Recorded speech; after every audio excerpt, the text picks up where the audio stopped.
Perubahan zaman di era digitalisasi membuat UMKM harus berani keluar dari zona nyaman dan siap dalam persaingan bisnis. Seperti yang dialami desainer Palembang, Sri Budiarti yang mengalami jatuh bangun usaha namun berhasil bangkit dengan melek produk perbankan dan juga digitalisasi.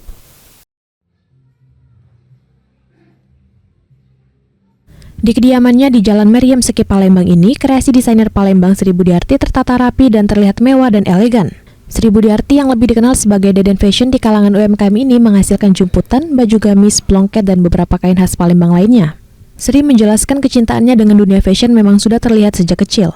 Namun perjalanan dimulai sejak membuka salon pengantin tahun 1990-an, namun beberapa tahun setelahnya ia banting setir berjualan baju retail di mall dan cukup sukses. Namun pada tahun 2018 saat belanja online bergeliat, usahanya mulai goyah karena terjadi penurunan omset, apalagi disambut badai COVID-19.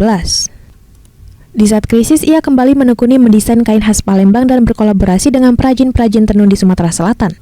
Menghasilkan karya indah di tengah krisis finansial membawanya dilirik BUMN untuk direkomendasikan menerima layanan kredit lunak bernama Program Pendanaan Usaha Mikro dan Usaha Kecil dari Bank BRI.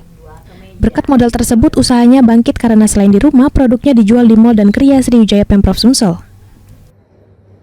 Alhamdulillah Pak, karena mungkin kepercayaan mereka terhadap usaha saya, sehingga begitu saya mengajukan, hari ini saya mengajukan, kemudian disurvei, 2 hari setelah survei, cair Pak. Cair. Bisa berarti nambahin modal Bu ya? Alhamdulillah. Selain melek produk perbankan, Sri Budiarti juga mengupgrade diri dengan mengikuti berbagai pameran dan rajin live dan membuat konten promosi di media sosial. Dari Palembang, Ardian Syanugraha iNews melaporkan.